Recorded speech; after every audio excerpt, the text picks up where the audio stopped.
Bonjour à tous, bienvenue. Je m'appelle Noélie et je serai votre animatrice aujourd'hui pour ce webinaire. Le but de cette conférence virtuelle est de vous faire découvrir les fonctionnalités et les possibilités du projet FlashMine et puis ces différentes facettes d'utilisation. Alors, j'espère qu'on va pouvoir être clair et limpide pour que vous puissiez vous approprier cet outil au mieux. Petite info, le webinaire est enregistré, ça servira de ressource pour le projet, mais aussi pour l'agence française Erasmus+. Donc, pour vous parler de FlashMine, c'est un projet européen. Alors, ce que je dois vous dire, c'est ce qui s'affiche sur votre écran. Le soutien de la Commission européenne à la production de cette publication ne constitue pas une approbation du contenu qui reflète uniquement le point de vue des auteurs et la Commission ne peut pas être tenue responsable de toute utilisation qui pourrait être faite des informations qu'elle contient. Voilà, ça c'est fait. Donc, on va revenir à notre sujet principal qui est donc FlashMine. Donc, FlashMine, c'est une plateforme d'apprentissage et de révision gratuite pour les niveaux primaires et secondaires. On va vous expliquer comment ça marche, mais je vous en dis pas plus car ce projet est mené par plusieurs partenaires et aujourd'hui, 3 d'entre eux participent à ce webinaire. Je vais donc vous les présenter. Il y a Karine Dupéret, coordinatrice projet chez les Apprimeurs. Bonjour Karine. Voilà. Il y a Mathieu Latrubès. Bonjour Mathieu de chez Edulog. Bonjour Noélie. Voilà, et puis Léopold Leroy de chez Edulog également, qui est développeur en charge du projet. Bonjour. Bonjour Léopold. Donc voici le programme de ce webinaire qui doit s'afficher voilà, sur votre écran. On va d'abord vous présenter le projet FlashMine dans son ensemble. Ensuite, on vous expliquera comment on se connecte et comment la plateforme et les outils fonctionnent. Et puis enfin, vous saurez tout sur les ressources disponibles sur le site et notamment sur l'accompagnement spécifique des élèves 10 qui, comme je le rappelle, sont des troubles spécifiques du langage et des apprentissages. Voilà pour le programme de cette heure de webinaire. Mathieu, je vous laisse la main pour nous faire découvrir ce qu'est FlashMine. Mathieu, on ne vous entend pas.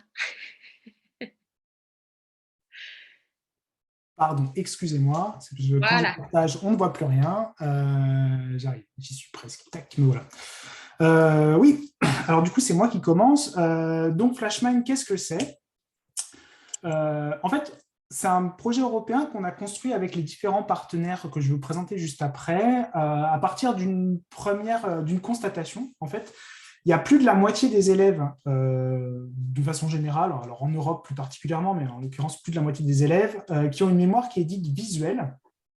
Et cette mémoire qui est dite visuelle, elle est au final assez peu exploitée pour les apprentissages, la révision et pour que les notions qu'on essaye de transmettre aux élèves puissent être transmises de la meilleure des façons. C'est pour ça qu'on a décidé de créer FlashMine. FlashMine, c'est des dizaines de leçons personnalisées sur des thèmes qui nous semblaient fondamentaux pour la création du projet, c'est-à-dire la lecture, l'écriture, enfin surtout la lecture, les mathématiques et les sciences. Et on a associé ces leçons personnalisées multimédia qu'on va vous montrer juste après à des milliers de flashcards. Alors, qu'est-ce que c'est une flashcard? Une flashcard, c'est ce que vous avez dans la petite vidéo qui se présente là en ce moment. En fait, c'est un peu comme quand on était, comme vous avez pour vos enfants, ou comme quand on était jeune, ou comme quand vous étiez jeune. C'est ces cartes qui se retournent avec d'un côté une facette d'une notion et de l'autre côté, la réponse, ou alors une autre notion pour travailler sur l'association entre deux notions ou deux façons de représenter une notion. Généralement, on essaie d'avoir des flashcards qui sont visuels d'un côté, texte de l'autre, ou alors plutôt des choses qui sont sous forme de QCM, avec des questions, est-ce que ça c'est vrai, est-ce que ça c'est faux, etc. J'appuie sur ça, excusez-moi, parce qu'il faut que les personnes nous rejoignent en même temps, j'appuie sur les boutons. Et donc FlashMine, c'est cette base-là pour travailler sur une pédagogie dite plus inclusive, pour pouvoir permettre à des élèves de se réaliser et d'apprendre plus de choses. Ça, on en parlera avec Karine tout à l'heure. Et après, on a travaillé sur une plateforme qui est 100% adaptable, en tout cas déjà adaptée pour les différents niveaux et sur ces différents sujets, et aussi extrêmement personnalisable. Vous verrez ça pour le coup avec Léopold juste après. Alors, j'essaie de changer. Hop. Quand je dis nous, en fait, je vais vous parler des partenaires du projet. Dans ce partenariat, il y a plusieurs acteurs. Le premier, c'est l'association Euphoria, qui est une association italienne à but non lucratif et qui vise à promouvoir et à donner la visibilité aux questions européennes, à encourager le débat, à sensibiliser et à créer des activités de coopération décentralisées. Ensuite, nous avons EELI, l'European Education and Learning Institute, qui est basé en Grèce. C'est un centre de formation tout au long de la vie qui est spécialisé pour la création de projets numériques à l'échelle européenne. On a travaillé avec l'université de Pitești. C'est un centre de recherche éducatif en charge de la formation des spécialistes, notamment dans les secteurs humanitaires, sociaux et politiques. Nous avons travaillé avec le partenaire qui s'appelle Logopsicom. Logopsicom, c'est une entreprise qui est spécialisée dans les troubles de l'apprentissage chez les jeunes, qui propose un espace unique d'accueil des apprenants 10 en Belgique et de nombreux outils pour leur prise en charge.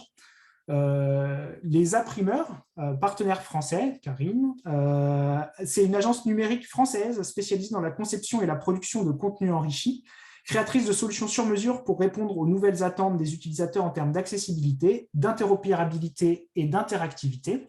Et enfin, Léopold et moi, on est de la société Edulog. Edulog, c'est une société française qui est spécialisée dans la création d'outils numériques pour le primaire et le secondaire. Quand je dis outils numériques, je parle évidemment d'espaces numériques de travail, d'outils de vie scolaire, mais aussi, et parce que c'est nettement plus intéressant, des outils qui permettent de pouvoir faire du partage de ressources et faire en sorte que tout le monde apprenne dans de meilleures conditions.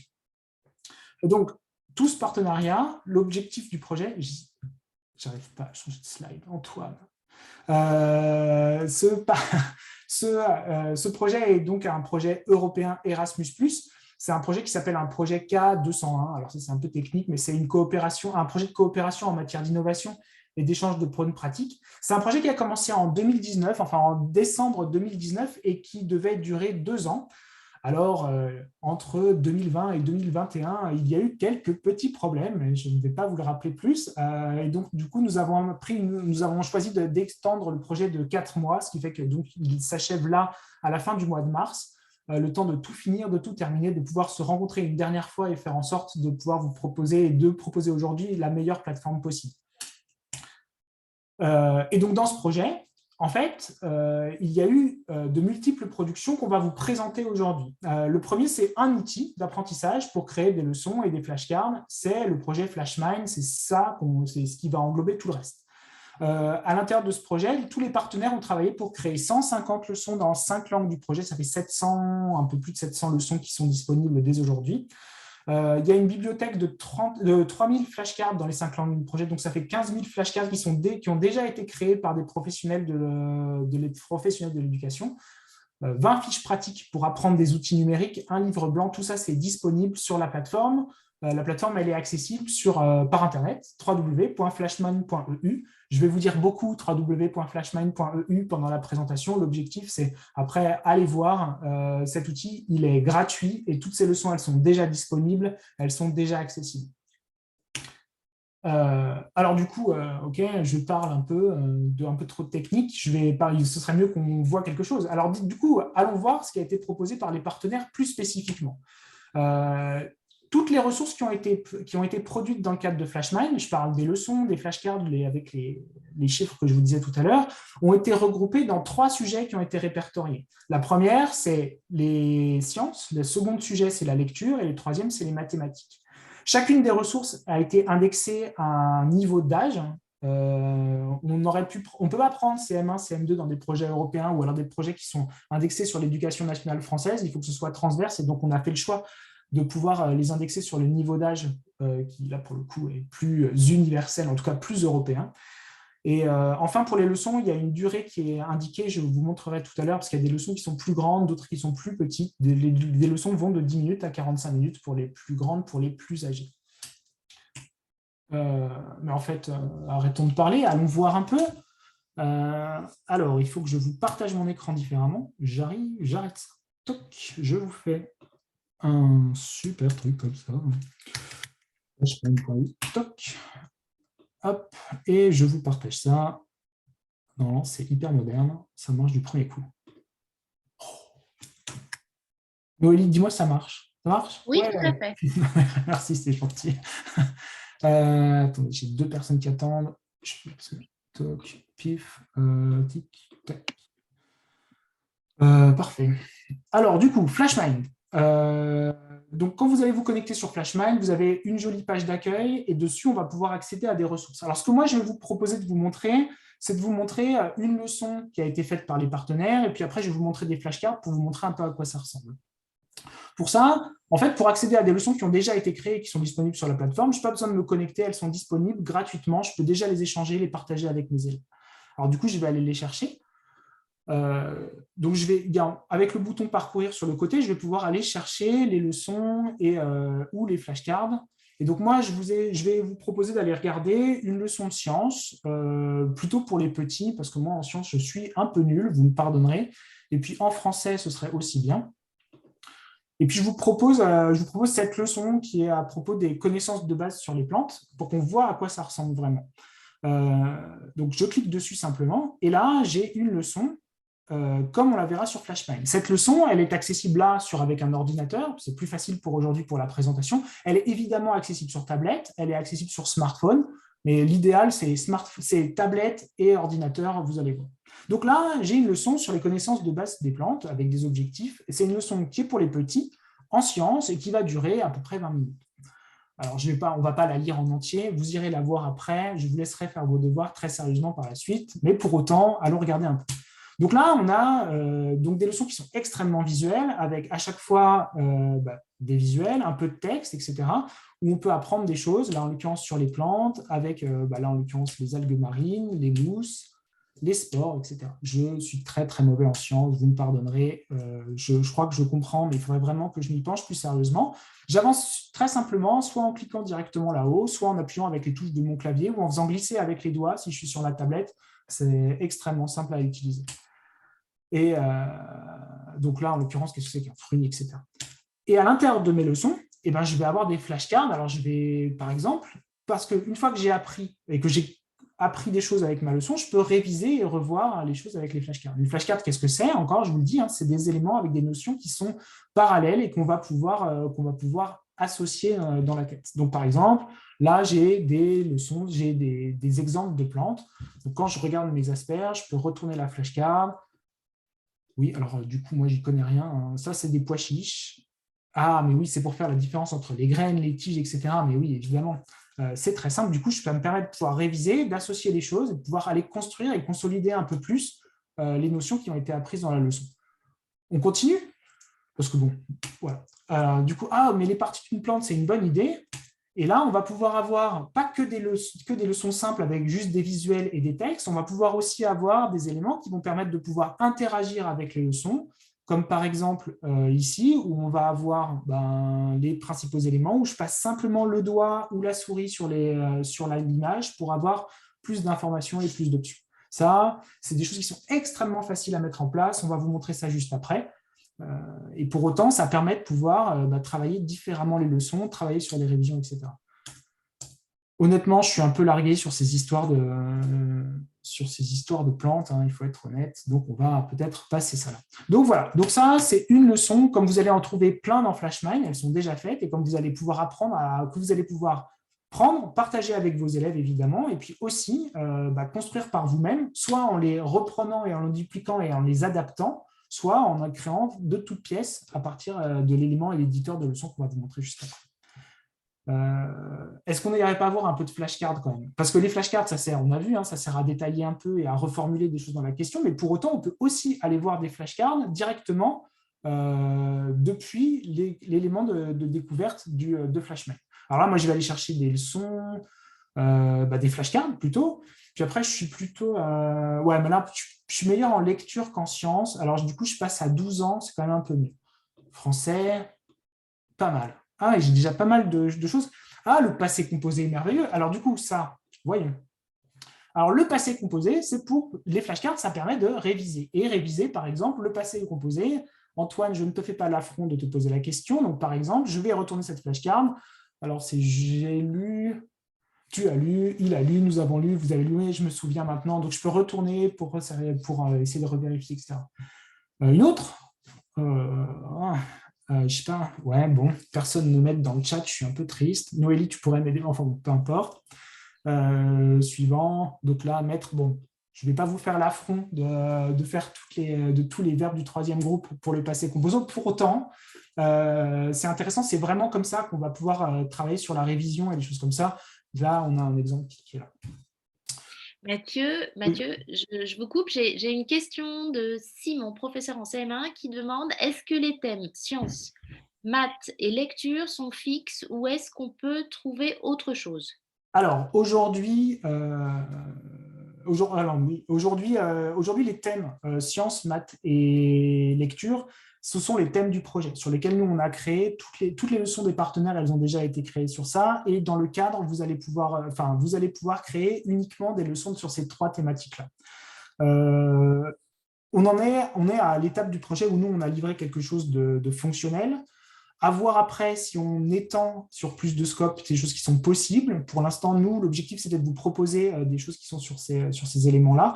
Pour autant, j'ai déjà des leçons qui sont, des leçons qui sont, qui sont un peu à la lisière de ça. Si je prends et notamment pour les grands, donc pour les 16 ans, je vais voir si je vous la trouve, hein. Peut-être pas en italien, parce que si en italien, c'est un peu compliqué, vous me pardonnerez. Ouais, vous voyez, par exemple, il y a aussi des choses qui ont été faites par le partenaire de Pitechti, qui du coup travaille sur l'inclusion et le fait de pouvoir rendre accessible l'accès aux formations pour des élèves qui sont des élèves plus grands.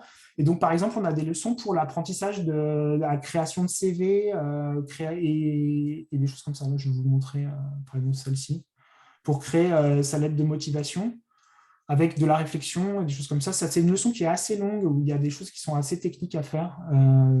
Donc, la réponse est, pour répondre, parce que Noélie, je ne vais pas parler je parle déjà trop. Il y a, en effet, pour l'instant, il y a un cadre assez net, lecture, sciences, mathématiques. Pour autant, demain, on pourra rajouter d'autres thématiques. Et aujourd'hui, vous pouvez d'ores et déjà commencer à essayer de marcher un petit peu sur les côtés. Voilà. Ça vous va, Noélie, c'est bien? On va marcher sur les côtés. Ouais. Merci Mathieu. Sur les plages, comment dire, un pas de côté. Voilà, c'est mieux comme ça. Voilà.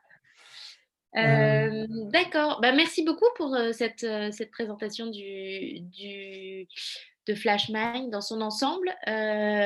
Léopold, avec vous, on va rentrer plus en détail. Et puis, on va essayer de comprendre comment créer des flashcards, des flashcards, pardon. Vous êtes Ouais, là, Léopold? ouais, ouais. Ouais, super. Du coup, oui, il faut que je partage mon écran. Donc, du coup, comme vous l'avez vu tout à l'heure, on va revenir sur la page flashmind.eu où du coup, vous pouvez vous connecter ou vous enregistrer gratuitement et totalement librement. Donc, je vais commencer moi par me connecter.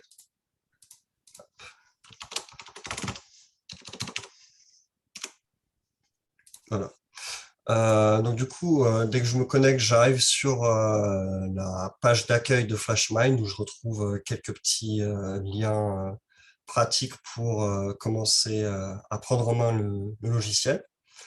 J'ai accès aux fiches pratiques, j'ai accès à des raccourcis pour commencer à créer des leçons, des groupes de flashcards.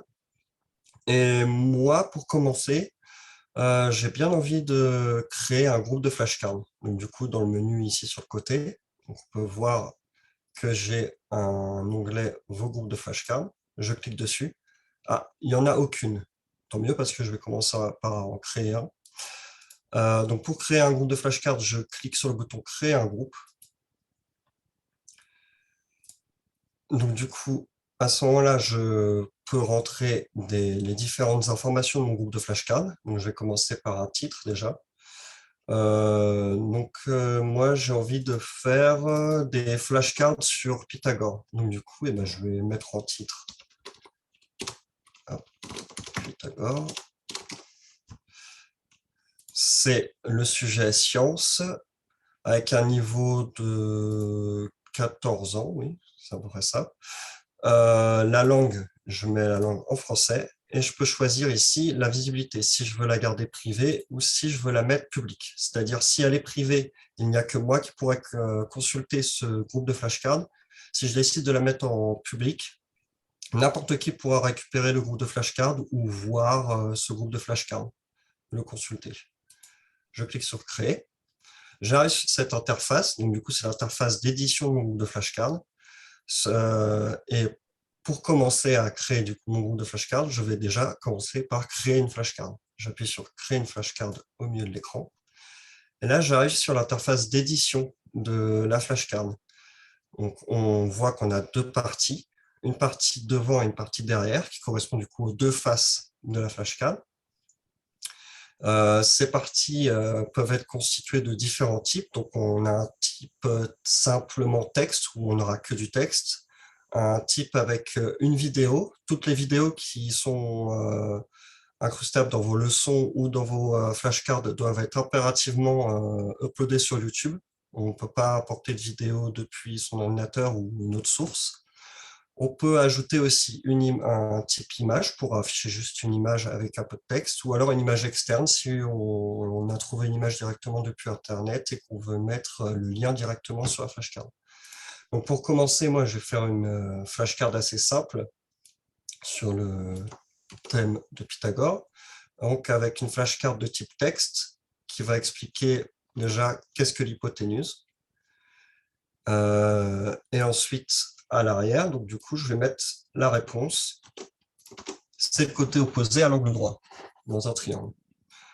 J'ai aussi accès à plusieurs modifications. Je peux changer la couleur si je veux de ma flashcard. Je peux aussi changer la taille du texte. Si je veux un texte plus gros, je peux sélectionner texte plus gros ici. Ou alors, si je veux une police un peu plus fantaisiste, je peux sélectionner la police de type fun. Je clique du coup sur enregistrer. Et là, on voit que j'ai du coup mon avant avec mon texte qu'est-ce que l'hypoténuse en écriture fun et mon arrière avec la réponse, le côté opposé à l'angle droit. Donc ça, c'est une flashcard très basique et on peut quand même faire un peu mieux.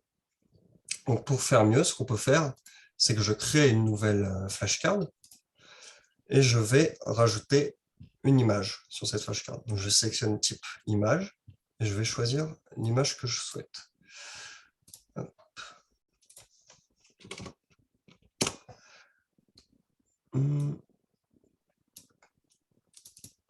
Donc du coup, j'ai choisi cette image. Donc c'est un triangle rectangle avec du coup, son fameux angle droit. Et ici, je vais mettre comme question, par exemple, où se trouve l'hypoténuse. Et du coup, à l'arrière, je vais mettre la réponse. Où se trouve l'hypoténuse? C'est dans le segment C et B, ou B ou C. On va plutôt mettre B ou C, ou BC, voilà. Et j'enregistre. Du coup, j'ai ma flashcard avec devant mon triangle avec la question, où se trouve l'hypoténuse, et derrière, j'ai la réponse, le segment BC. Ensuite, par exemple, je peux vous montrer qu'est-ce que ça donne du coup en vue si jamais je veux voir mon groupe de flashcards. Donc, du coup, je retourne dans ma liste de groupes de flashcards et je sélectionne mon groupe de flashcards qui est nouvellement créé ici. Je clique dessus. J'ai ma première flashcard, qu'est-ce que l'hypoténuse? Hop, le côté opposé. Et j'ai ma deuxième, où se trouve l'hypoténuse dans le segment BC. Léopold, je vous coupe. Il y a Sophie, professeure de maths au collège, qui me demande est-ce qu'on peut utiliser des symboles mathématiques? Alors, c'est une bonne question. Et en effet, on peut intégrer du coup des symboles mathématiques. Donc, si je retourne dans mon interface pour éditer mes flashcards, j'appuie sur le bouton « Éditer les flashcards » juste en bas. je retrouve mon interface de base. Je clique sur le bouton en dessous de ma flashcard « Éditer ». Donc, je retrouve mon interface d'édition. Et ici, on voit que j'ai marqué BC entre crochets comme ça.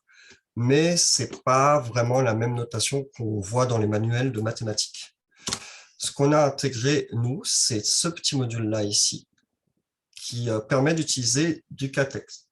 Du KTeX, du coup, ça permet de formater, d'avoir des symboles mathématiques, d'avoir quelque chose qui est au format de nos manuels traditionnels. Donc là, si j'intègre mon BC ici, donc mon segment BC ici, avec la notation KTeX, je clique sur enregistrer. Et là, on voit que ça a totalement changé la police qui est utilisée pour afficher mon segment BC. On est plus proche de ce qu'on pourrait retrouver dans les manuels de maths. Donc, en effet, oui, c'est possible sur des flashcards comme sur des leçons. D'accord. J'ai une autre question de Madame Thierry qui demande: peut-on annoter sur les images? Sur une flashcard, si on parle d'annotation, par exemple, rajouter du texte directement sur l'image, sur une flashcard, ce n'est pas possible. Par contre, sur une leçon, on pourra voir que sur une leçon, c'est possible. On peut mettre des annotations ou des légendes sur une image, si c'est bien ça que vous m'aviez demandé. En tout cas, ce n'est pas possible sur les flashcards, mais sur les leçons, on va voir que c'est possible. D'accord. Donc du coup, là, j'ai créé déjà mon groupe de flashcards avec mes 2 flashcards. Donc du coup, je vous invite à rejoindre le petit onglet sur le côté leçon et on va commencer à créer notre première leçon. Donc, je me retrouve sur cette interface qui est globalement similaire à l'interface de la liste des flashcards, des groupes de flashcards.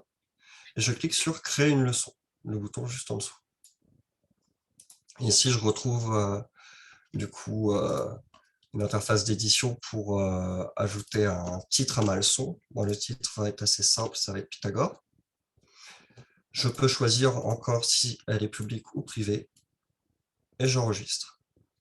Je me retrouve du coup dans l'interface d'édition de ma leçon. Donc, on peut voir ici sur le côté qu'on a une petite bannière avec quelques options qui vont me permettre de modifier les propriétés de ma leçon. Donc, on retrouve le titre que j'ai rempli tout à l'heure. On retrouve aussi la possibilité de rajouter un sous-titre, de sectionner le sujet. Ici, le sujet, c'est du coup des sciences. On peut choisir son niveau, 14 ans, et la durée de la leçon. On peut rajouter aussi des objectifs qui seront affichés du coup sur la première slide de ma leçon. On peut en ajouter autant qu'on veut, il n'y a pas de limite. Je sélectionne ma langue aussi, et je peux rajouter aussi la visibilité de ma leçon. Toute la modification de la leçon se passe sur ce petit encart sur le côté. Donc du coup, une leçon, je vais commencer déjà par ajouter une slide. Pour ajouter une slide, je vais sur le bouton en haut, j'ai ajouté un chapitre. Ajouter un chapitre, ça va être une slide qui est vide avec un titre en gros pour pouvoir scinder votre leçon en plusieurs parties, pour que ça soit un peu plus digeste et lisible pour les utilisateurs. Et ajouter une slide, ça va me permettre de pouvoir sélectionner dans différents types de slides, donc différents types d'exercices. Donc du coup, pour commencer, on va utiliser un exercice assez simple qui est le texte plus image. Donc, le texte plus image, je ne vais pas vous expliquer en détail ce que c'est simplement un texte plus une image. Donc du coup, pour commencer, on va mettre comme titre « Qu'est-ce qu'un triangle rectangle ?» Qu'est-ce qu'un triangle rectangle? Moi, je vais mettre la définition complète, on va dire simple, pas complète, mais simple, de ce qu'est un triangle rectangle. Et je vais ajouter en plus une petite image pour démontrer un peu ce qu'est un triangle rectangle. Hop. Et là, j'ai rajouté mon image. Donc là, c'est l'exemple typique d'une slide extrêmement simple qui permet en fait de pouvoir mettre du texte et une image en même temps et pouvoir faire un lien entre les deux pour que ça soit visuel et que ça permette d'apprendre un peu mieux. On va ajouter maintenant une slide qui est un peu plus intéressante. Enfin, pas plus intéressante, mais qui est un peu différente. La slide texte plus vidéo. Cette slide-là, elle contient aussi du texte. Elle peut contenir du texte, mais aussi elle peut contenir une vidéo qui est jouable directement depuis son navigateur, donc depuis l'interface du site. Donc en titre, je vais mettre les triangles rectangles. Et moi, j'ai trouvé une petite vidéo sur YouTube avec un professeur de mathématiques qui explique assez simplement ce qu'est un triangle rectangle. Donc j'ai récupéré mon lien YouTube, je l'ai collé en bas dans le champ lien YouTube et j'ai directement accessible ma vidéo sur les triangles rectangles, qui est jouable directement sur ma leçon. On reste quand même dans des slides qui ont un taux d'interactivité, on va dire, un peu faible. Là, on regarde du texte, on regarde des images ou on regarde une vidéo. Ce qu'on peut ajouter en plus, c'est une slide de type géopositionnement. La slide de type géopositionnement, elle va nous permettre de pouvoir rajouter une image et de pouvoir, comme la question qui a été posée tout à l'heure, de pouvoir rajouter une légende sur cette image. Donc, je vais aller chercher mon image suite. Donc, c'est la même image que tout à l'heure, c'est mon triangle rectangle. Et du coup, une fois que j'ai rajouté mon image, je peux la voir apparaître sur l'encart sur le côté. Cet encart sur le côté, on voit que le curseur change de forme quand j'arrive dessus. Tout simplement parce que je peux pointer des endroits sur mon image. Par exemple, sur B, je pointe, ça me crée un petit point. Et ici, j'ai un champ qui apparaît. Dans ce champ, je peux mettre, par exemple, sommet. Parce que B est l'un des sommets de mon triangle. Ici, par exemple, sur le côté, je vais pouvoir ajouter un point en plus pour expliquer que c'est l'angle droit. Et enfin, par exemple, sur mon segment BC, ici, je peux rajouter un point pour dire que c'est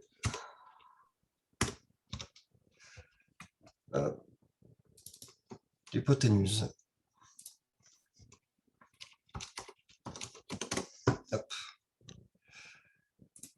Une fois que j'ai tous mes points qui sont bien remplis, on peut voir que si je passe la souris sur ces différents points, j'ai mes annotations qui apparaissent. Donc, c'est de ça que je voulais parler tout à l'heure quand j'ai répondu à la question. C'était tout simplement qu'on peut rajouter des annotations. Malheureusement, pas sur les flashcards, mais sur les leçons, c'est possible. On peut rajouter des petites annotations sur des images pour que ce soit plus compréhensible, ou alors avoir une méthode d'apprentissage par l'image qui est différente. D'accord. Léopold, Oui. Madame Thierry me demande s'il est possible de modifier une leçon existante réalisée par quelqu'un d'autre. Est-ce qu'on peut se l'approprier et la modifier du coup? Oui, c'est totalement possible. Si la leçon a été créée par une personne et elle a été mise en public, donc comme je vous l'ai montré tout à l'heure, quand on pouvait choisir si on voulait mettre son groupe de flashcards ou alors sa leçon en privé ou en public, si la leçon est en mode public, elle est visualisable par tous les membres inscrits de la plateforme, mais elle est aussi copiable et éditable. En fait, on peut copier une leçon déjà existante ou un groupe de flashcards déjà existant et le modifier à sa guise une fois qu'il a été copié. Une fois que cette leçon ou ce groupe de flashcards a été copié, il nous appartient. Cette copie nous appartient et on peut la modifier comme on veut. Je pense que ça a été clair. Oui, merci. Du coup, pour passer ensuite à un autre type de slide, on peut avoir aussi une interactivité plus directe pour, par exemple, rajouter ce qui s'approcherait un peu d'un exercice. Donc, on va créer une slide de type écrire la réponse. Donc, la slide de type écrire la réponse, en fait, elle est assez simple. C'est qu'on va, par exemple, rajouter une question par exemple, je vais récupérer ma petite image. Voilà, j'ai une image comme ça. Donc, du coup, dans cette image, on a un triangle rectangle avec l'hypoténuse apparent, mais sans notion de longueur. On ne sait pas ce que vaut ici BC. Donc, du coup, ma question, ça va être, dans ce triangle,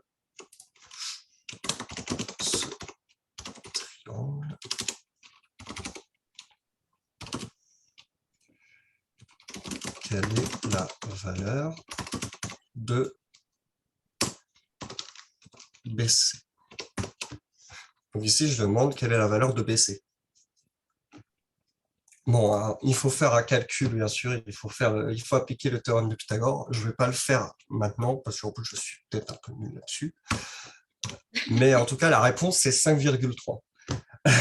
Voilà, je l'ai sorti de mon chapeau. Et la réponse, du coup, c'est 5,3. Ici, par exemple, quand on va taper la réponse, par exemple, si je mets la réponse, c'est, je sais pas, 2, si je soumets, on va me dire, retente ta chance. Par contre, si je fais le calcul de mon côté et que je mets 5,3, on va me dire que la réponse est bonne. Donc, on inclut en fait une sorte d'interaction supplémentaire dans du coup la slide et dans ce processus en fait de suivi de leçon. On peut agrémenter du coup d'exercices et de types de slides qui demandent plus ou moins d'action de la part des élèves. Et du coup, ça permet d'enclencher plus facilement le processus de mémorisation. Ensuite, il y a un type de slide assez particulier qu'on peut utiliser aussi, c'est les slides pour rajouter nos groupes de flashcards. Donc, comme on a vu tout à l'heure, j'ai créé un groupe de flashcards sur Pythagore. Je vais choisir, du coup, sur le côté dans mon encart, un groupe de flashcards. J'arrive sur cette interface qui est la même interface de recherche que si on recherchait une flashcard dans l'onglet Parcourir. Je clique sur uniquement les miennes pour afficher simplement celles que j'ai créées tout à l'heure. Et je clique sur sélectionner. Et là, on peut voir que je retrouve ma flashcard directement dans ma leçon. J'enregistre ma leçon. Et maintenant, j'ai ma leçon qui est présente ici, que je peux partager, décider de partager. Donc, si ça vous intéresse, je vous envoie dans le chat le lien direct vers ma leçon que je viens de créer. Et normalement, même sans vous connecter, vous avez accès à cette leçon et vous pouvez la consulter. Du coup, dans le chat, Léopold, Oui. on nous demande comment on fait concrètement pour se connecter. Donc, c'est bien sur le site flashmind.eu, on est d'accord. Tout à Mathieu, fait, oui. c'est pour ça aussi? Oui, c'est ça. Et donc, on peut retrouver toutes ces flashcards et les leçons. Ouais. Sur le site flashmind.eu, et sur le côté, on peut créer un compte. Je vais vous montrer ça. Je vais vous montrer ça si vous voulez. Hop, je me déconnecte. Si j'arrive directement sur flashmind.eu,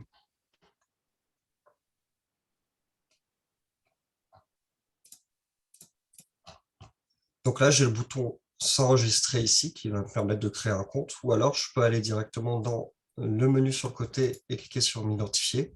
Et ici, je retrouve le bouton s'enregistrer. Donc là, je rentre un pseudo, une adresse mail, la langue que j'utilise couramment, et je rentre un mot de passe. Une fois ce formulaire-là envoyé, je vais recevoir un mail pour valider du coup l'adresse mail que j'ai rentrée. Et ensuite, une fois que j'ai fait ça, je vais pouvoir me connecter comme je le fais. Hop. Donc du coup, maintenant, j'ai ma leçon, mon groupe de flashcards. Mon groupe de flashcards, il est sur ma leçon. C'est super, mais moi, j'aimerais bien envoyer du coup cette leçon à ma classe.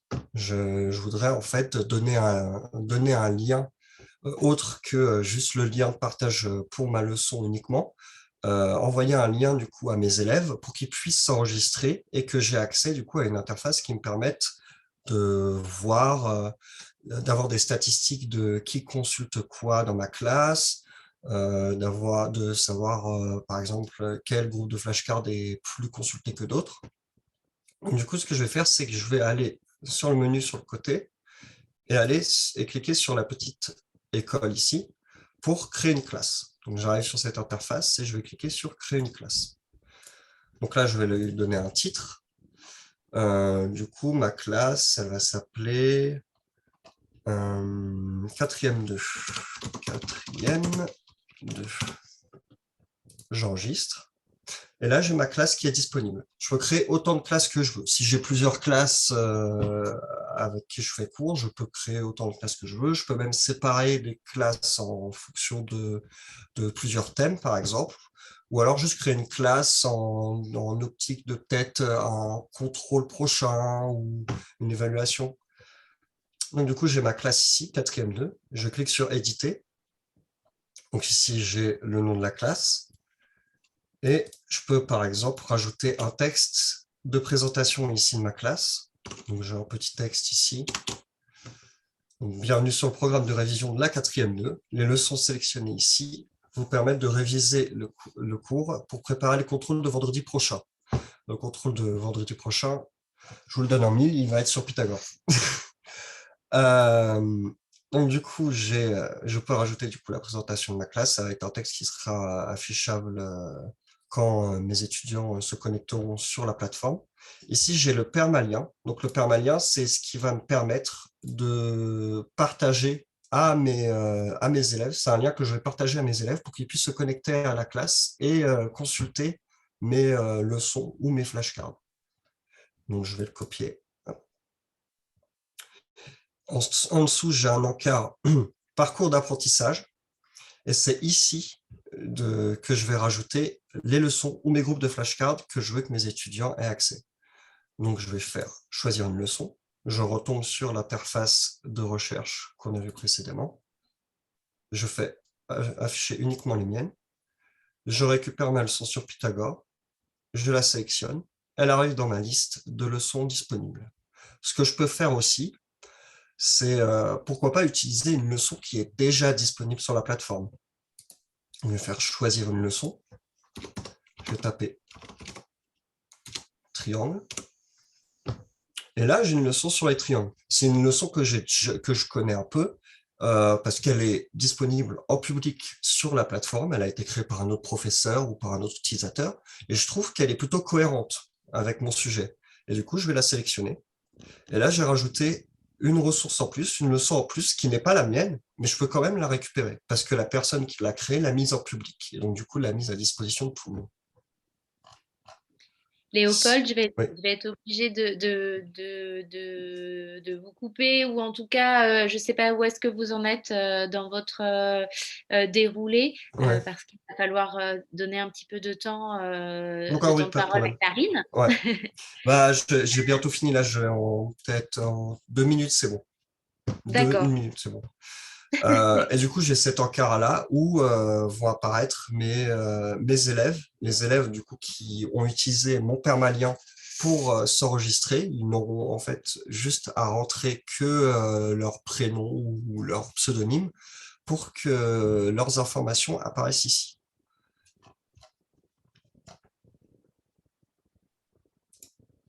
Retour.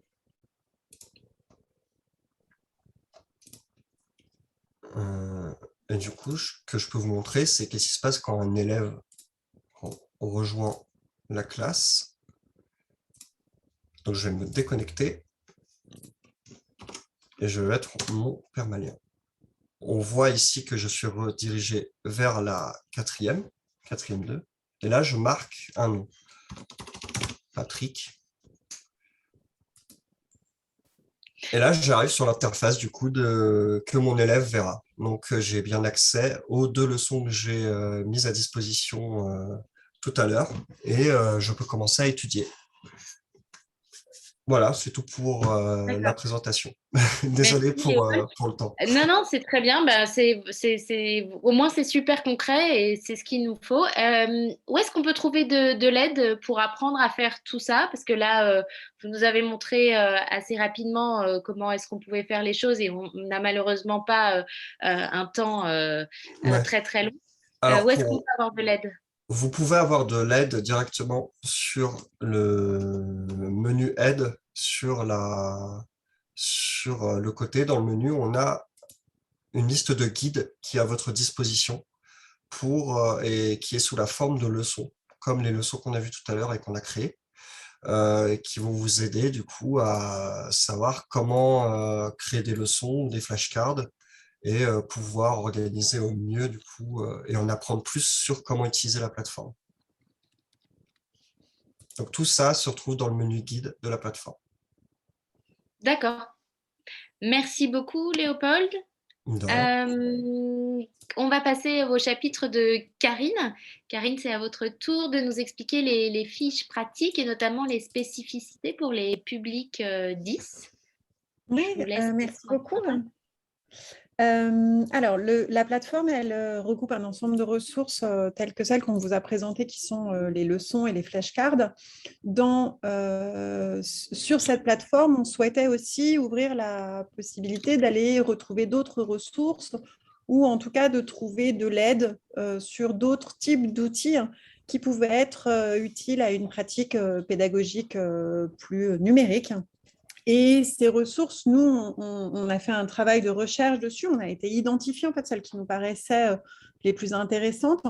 Et on a décidé de restituer en fait ces recherches sous la forme de fiches pratiques.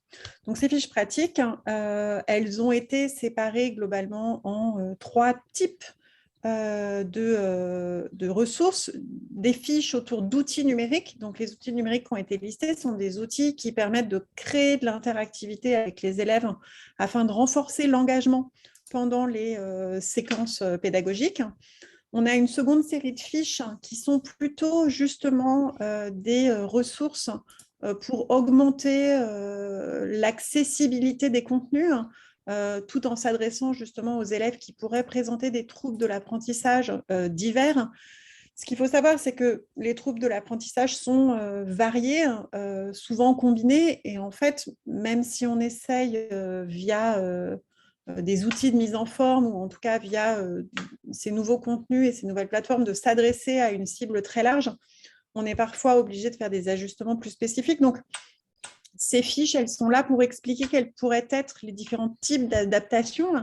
Et puis, un troisième type de fiche sur les profils d'apprentissage et les outils qui permettent de s'adresser à des élèves qui possèdent des profils d'apprentissage visuel, des profils d'apprentissage plus auditif ou encore des profils d'apprentissage kinesthésique qui ont besoin d'être dans une pratique manuelle ou physique pour comprendre ou en tout cas pour apprendre et mémoriser les contenus qu'on essaye de leur transmettre.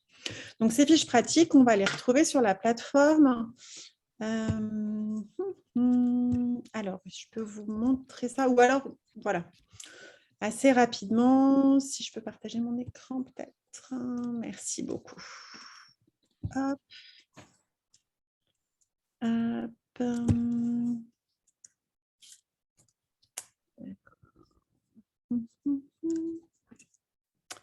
Je suis sur le livre blanc, mais les fiches pratiques sont donc toujours pareil. On va les retrouver sur un... Hop, est-ce que vous voyez les fiches pratiques? Parfait. Vous allez les retrouver dans un onglet fiches pratiques. On a décidé de les regrouper globalement sous le nom qu'il est défini. Et vous avez 20 fiches pratiques différentes sur ces différents contenus. Ces fiches pratiques, elles sont destinées vraiment aux enseignants, aux formateurs. C'est des outils qui permettent de comprendre un peu mieux comment on peut utiliser ce qui est décrit dedans.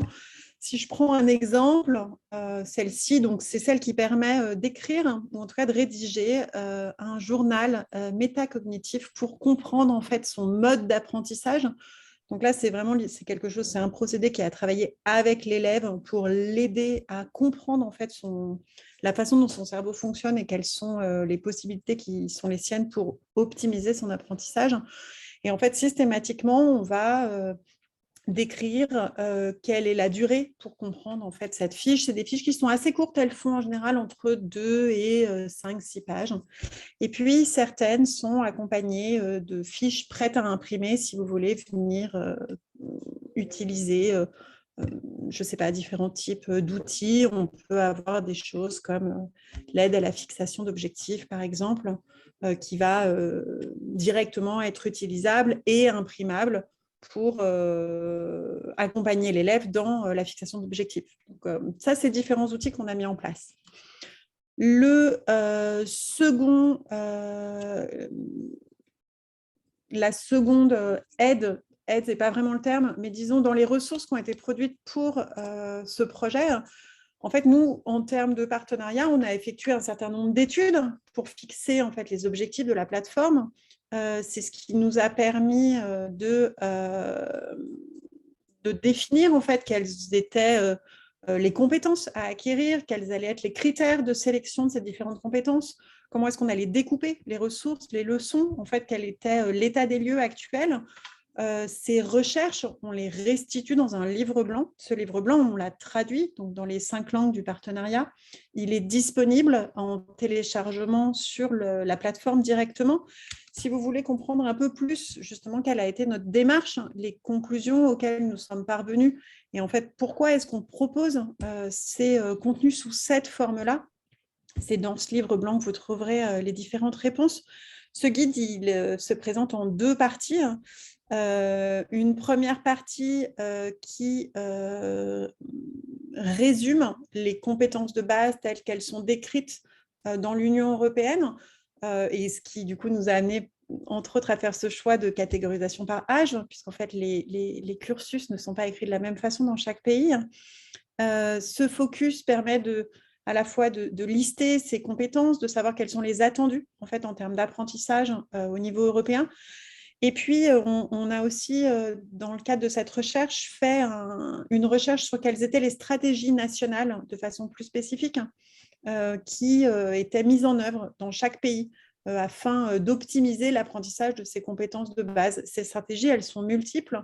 Le fonctionnement de l'Union européenne est aussi basé, et c'est le cas de ce type de projet, sur ce qu'on appelle les partenariats stratégiques. L'idée, c'est aussi de savoir quels sont en fait les programmes qui sont efficaces afin parfois d'aller s'en inspirer, ou en tout cas de pouvoir les adopter aussi ou les mettre en œuvre. Donc, c'était un peu cette idée de recherche et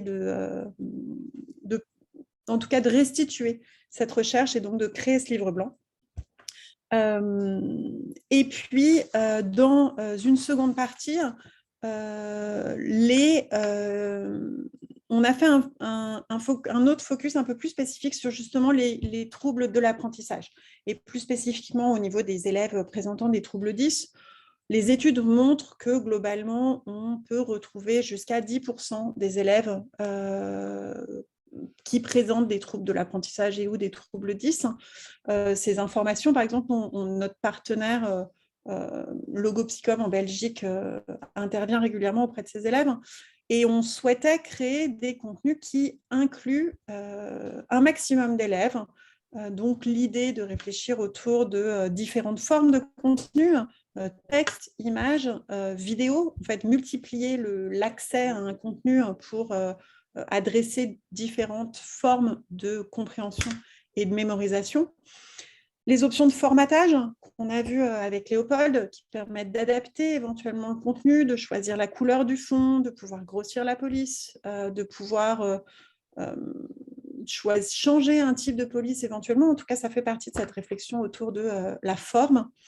Et puis, le choix de FlashMind, c'était une volonté réellement de travailler sur une plateforme pour favoriser l'ancrage mémoriel. Alors, l'ancrage mémoriel, de façon résumée, c'est l'idée de mettre en œuvre une mémoire à long terme et d'acquérir des connaissances sur le long terme Cet ancrage mémoriel, il est basé dans notre projet sur la mise en œuvre de 2 processus d'apprentissage, le micro-apprentissage et les flashcards et la répétition espacée.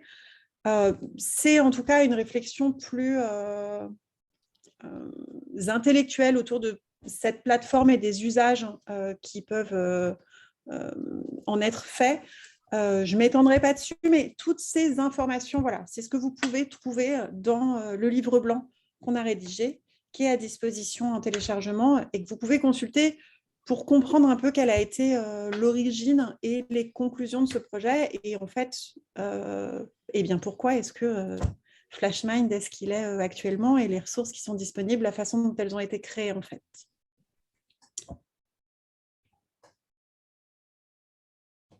Voilà. D'accord. Ah ben, moi, j'écoutais jusqu'au bout, je continue, hein, il n'y a pas de problème. Ok, d'accord. Je voulais savoir s'il y avait des questions, du coup, par rapport à ce chapitre plus spécifique sur les publics et les élèves 10, ou sur l'ensemble de la plateforme FlashMind. Je vous laisse quelques instants pour poser éventuellement vos questions. Sinon, est-ce qu'il y a sur le site de flashmind.eu la possibilité d'envoyer un contact, Mathieu, d'envoyer des questions? Alors, il y a un lien en bas de l'écran sur toutes les slides. Et enfin, surtout FlashMind qui permet de contacter et de pouvoir prendre contact avec nous, poser des questions, etc. On est accessible sur nos différents réseaux sociaux, que ce soit la Primerie et du Log, ou si vous voulez parler avec nos partenaires roumains, vous préférez le roumain, vous pouvez parler avec l'Université de Pitești, il n'y a pas de problème. Non, au-delà de ça, il y a quand même il y avait des questions qui sont arrivées pendant les processus d'inscription comment ça s'appelle, enfin avant la présentation, je vais y arriver. Du coup, il y avait une question en tant que parent AESH, accompagnatrice scolaire pour les enfants, ai-je la possibilité d'utiliser FlashMind? C'est une question de Madame Rivière, qui est d'ailleurs dans la liste, donc j'aurais pu vous laisser la dire toute seule. Mais bon, cette question, elle est intéressante. Donc, est-ce que j'ai la possibilité d'utiliser FlashMind? La réponse est évidemment oui. L'objectif du projet, c'est pas de cibler que pour des enseignants de l'éducation nationale. En tout cas, c'est fait pour vraiment qu'on puisse se l'approprier. Notamment, enfin, un bon exemple, c'est notre partenaire Logopsycom en Belgique, qui fédère des logopèdes, c'est-à-dire des orthophonistes dans tout le pays, qui peuvent utiliser des plateformes comme celle-ci. D'ailleurs, et je me permets, le projet FlashMind, il est déjà utilisé dans d'autres projets européens. On va rajouter bientôt une nouvelle langue au projet, on va rajouter le polonais, parce qu'il y a un projet européen qui se construit aussi à partir de FlashMind, avec des thématiques différentes. Comme briques, petit à petit, on essaie de construire des choses. Donc, évidemment, vous pouvez y accéder. C'est gratuit pour tout le monde, quel que soit votre profil. Et j'irais même jusqu'à pousser un peu plus loin. Si vous êtes parents d'élèves, même parents d'élèves, voilà, vous avez envie de faire réviser vos enfants ou alors travailler sur d'autres choses, vous pouvez très bien créer un compte sur FlashMind et leur ouvrir des accès.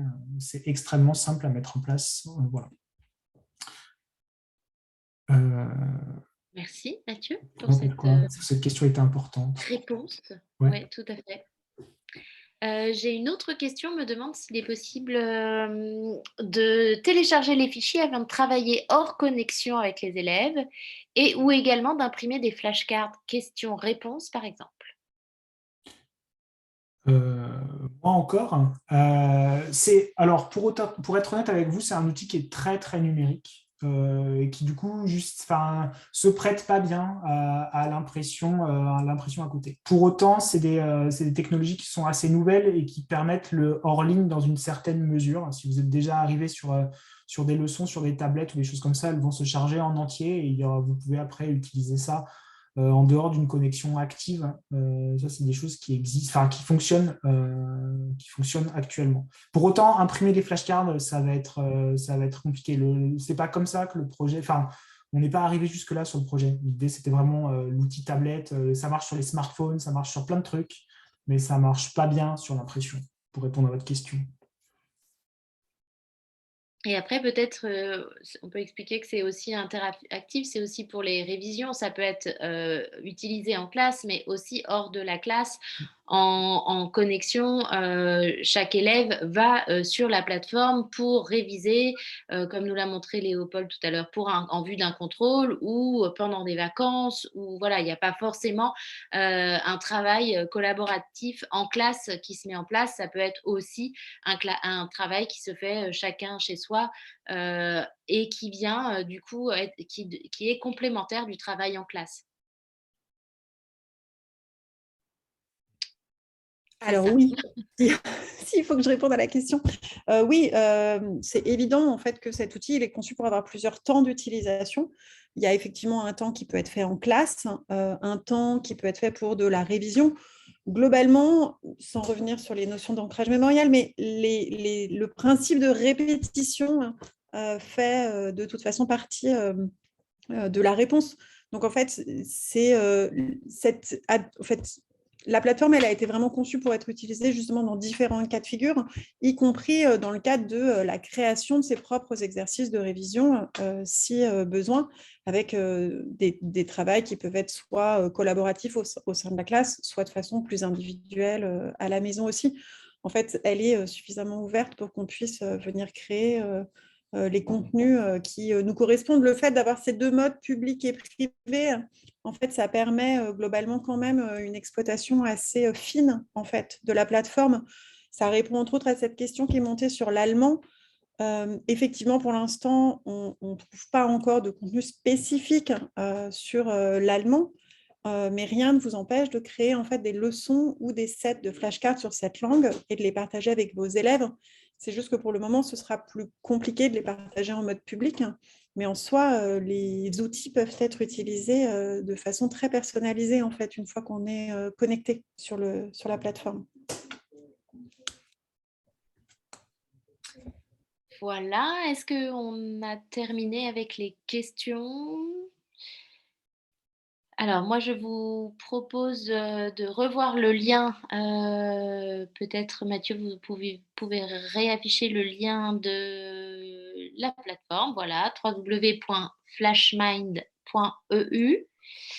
Voilà, j'espère que nous, on a été clairs et merci à tous de nous avoir suivis. Vous pouvez donc maintenant parcourir la plateforme flashmind.ue. Voilà. Je vous laisse le mot de la fin, Mathieu. Non, merci. Flashman.eu, j'ai dit flashman.eu. Non, merci beaucoup. Et on est vraiment à votre disposition pour échanger. On peut rester encore un peu si vous avez des questions plus. Voilà, on a essayé de tenir le délai, c'est ça qui est important pour que tout le monde est très pressé. Voilà, et cette vidéo, on reprend tout ça et on la met en disponibilité en replay dans la suite. Voilà, et ce sera sur nos réseaux sociaux, directement par courrier électronique. Si on a communiqué comme ça avec vous, vous recevrez le lien pour le replay. N'hésitez surtout pas à le partager, n'hésitez surtout pas à aller sur le site internet. Un projet européen, ça marche que parce que en fait, ça sert et que c'est utile. Et ça, à notre avis, c'est un outil qui est vraiment très utile. Voilà. Merci. Merci beaucoup. Merci à tous et je vous souhaite une bonne soirée à tous.